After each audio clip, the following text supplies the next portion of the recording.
Je suis toujours très étonné de voir que lorsque l'on emploie le mot de vocation, on pense immédiatement aux pasteurs, aux prêtres, encore aux religieuses, aux religieux, et nos frères et sœurs de l'Église catholique ont bien un service des vocations destiné à cela. Et parfois, lorsque je dis que mon métier c'est d'être pasteur, on me dit mais non, c'est pas un métier, c'est une vocation. Eh bien, chers amis, chers frères et sœurs, je n'ai pas le monopole de la vocation. J'ose espérer que chacun dans vos vies, vous avez vocation à faire beaucoup de choses. Et je vous souhaite d'avoir dans votre vie, d'avoir eu un métier que vous avez aimé avec passion et qui était votre vocation. La vocation vient du verbe vocare, appeler. C'est donc un appel, mais qui n'est pas réservé à quelques-uns, mais qui est bien pour tous. Revenons pour cela au texte biblique. Dans la Bible, il existe de nombreux récits de vocation. Celle des prophètes, bien sûr, la vocation de Moïse aussi, sans doute aussi la conversion de Paul, mais encore ici le récit de Pâques sur lequel je reviendrai, le récit du tombeau vide qui est construit comme un récit de vocation, c'est-à-dire en 4 étapes que l'on retrouve systématiquement dans tous ces récits de vocation. La parole fondatrice, le refus, la consolation et enfin l'envoi. La parole fondatrice. Ici pour Jérémie, avant que je ne t'ai conçu, je t'avais choisi. Il y a donc une parole, un appel qui retentit, qui précède toute existence et comme nous l'avons dit tout à l'heure au sujet du baptême du Fils. Quelque chose qui préexiste, un amour, un appel qui préexiste. Cette parole est donc d'abord le signe de cet amour, mais qui en même temps est personnalisé. C'est bien Ulysse que j'ai baptisé tout à l'heure, c'est pas quelqu'un d'autre. C'est bien Jérémie qui est appelé ici, c'est pas quelqu'un d'autre. On ne parle pas ici d'amour en général, mais bien dans une perspective de personnalisation. De la même manière d'ailleurs, dans le christianisme, lorsqu'on essaie d'évoquer la question de l'au-delà de notre vie, on répond toujours qu'on n'en sait pas grand-chose et qu'en plus on n'est évidemment pas pressé d'avoir la réponse à cette question.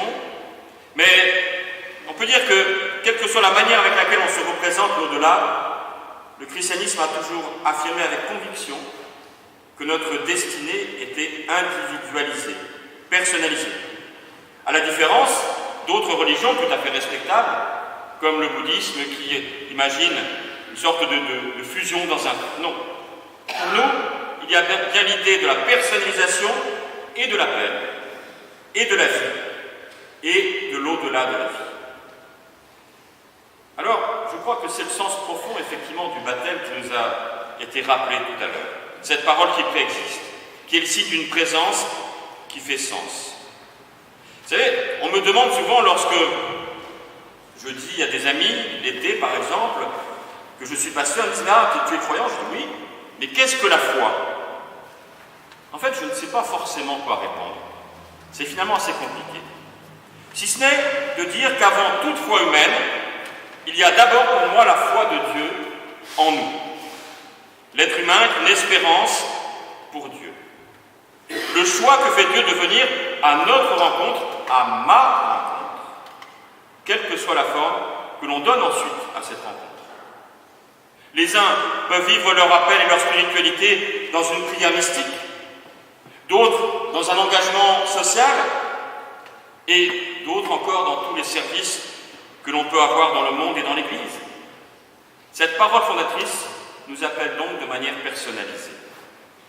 Voilà pourquoi jamais, comme pasteur, je n'imposerai à qui que ce soit de faire ceci ou de faire cela. Cela relève de l'appel personnel et de la liberté. La deuxième étape, après cette parole fondatrice, c'est le refus. Ici, Jérémie, vous l'avez peut-être entendu, dit qu'il est trop jeune. Moïse disait qu'il ne savait pas parler en public, ce qui est évidemment un peu gênant pour diriger un peuple. Le personnage de ce conte spirituel et prophétique de Jonas va lui carrément désobéir, il voudra se cacher. Il voudra partir pour aller se cacher. Vous connaissez la suite avec le poisson qu'il avale. Bref, cela fait aussi écho à certaines paraboles de Jésus où les invités ne viennent pas parce qu'ils ont mieux à faire et ne veulent pas venir. Et c'est vrai. On a toujours mieux à faire, on a toujours un intérêt ailleurs, et pourquoi pas? Il n'y a aucune obligation en matière de religion, mais un appel, une exhortation. Ulysse, quand il grandira, fera ce qu'il voudra de l'appel de son baptême. Mais l'appel restera un appel. Notre humanité est marquée du sceau de la liberté. Mais il est aussi frappant de constater que Jérémie, comme Moïse, réagissent sur leurs compétences. Est-on toujours à la hauteur de cet appel qui est lancé? Je vais prendre ici un exemple que j'ai vécu cette semaine. Avec le président du conseil, nous avons rencontré quelqu'un que nous souhaitons faire entrer prochainement au conseil presbytéral. Eh bien, sa première action, c'est de dire, mais est-ce que je serai à la hauteur de ma tâche?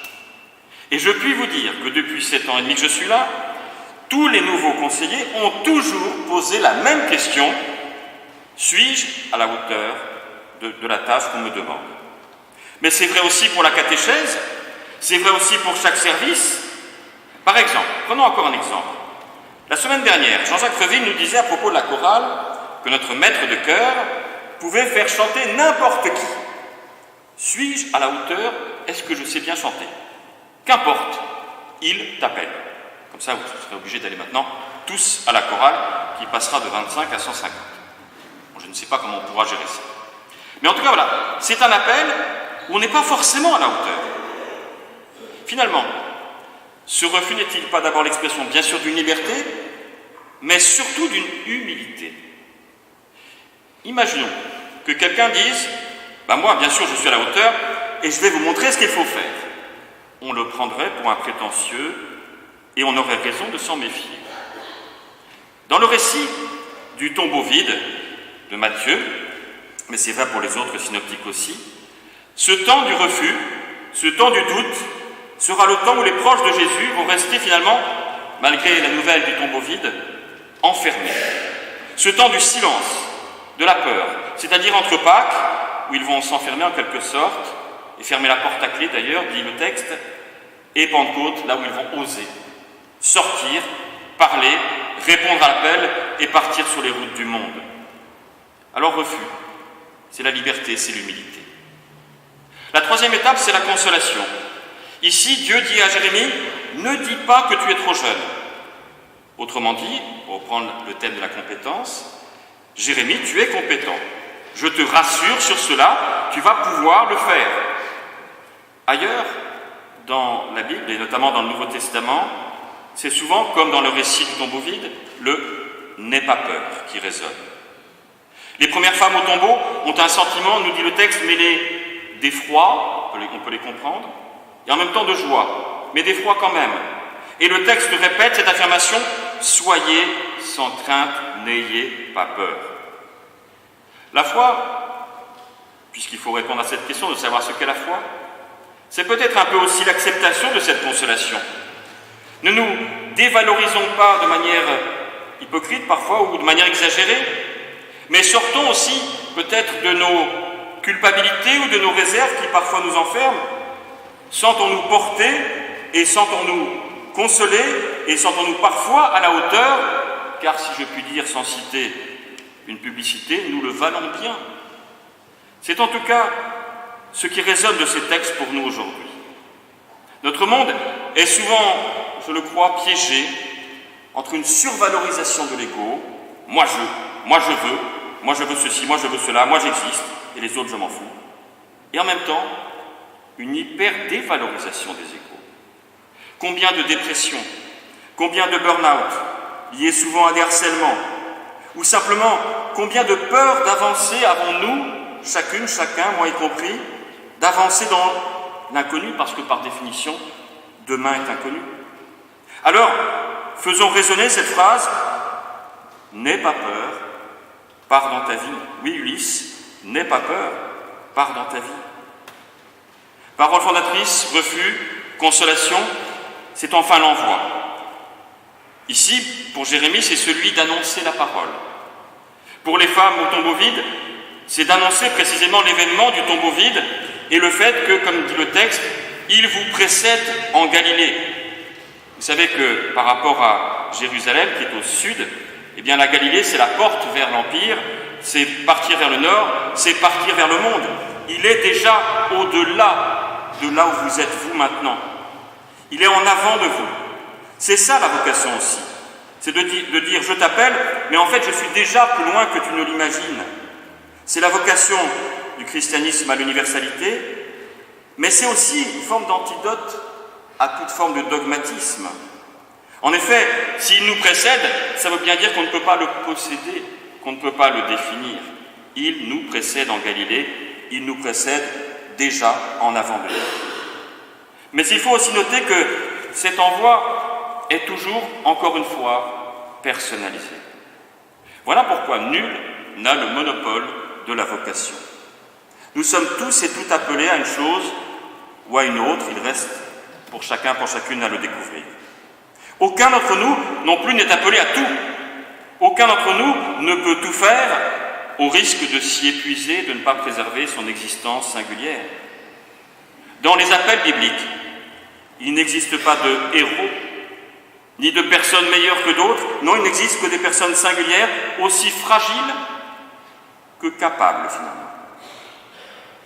Mais enfin, après ces 4 étapes classiques de la vocation, la parole fondatrice, le refus, la consolation et l'envoi, peut-être que le récit du tombeau vide ajoute une 5e étape, une 5e dimension à la vocation. En effet, ce sont les femmes qui reçoivent l'appel, mais elles vont transmettre l'appel à d'autres, les disciples, les proches, qui vont eux-mêmes à leur tour transmettre l'appel, sans passer par un appel direct à chaque fois. L'appel n'est donc plus une ligne directe entre Dieu et nous, mais la vocation passe aussi par l'appel entendu au travers de rencontres humaines. Chacun de nous peut le vivre d'ailleurs.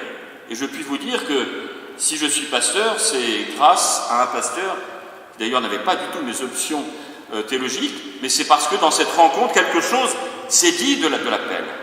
C'est la base du discernement que nous vivons dans notre Église pour demander à quelqu'un d'accomplir un service.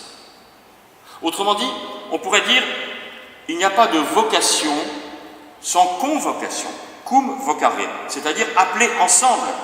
C'est au travers de nos rencontres en Église, mais même en dehors de nos rencontres humaines, que peut retentir quelque chose de l'appel, de la vocation et de la convocation.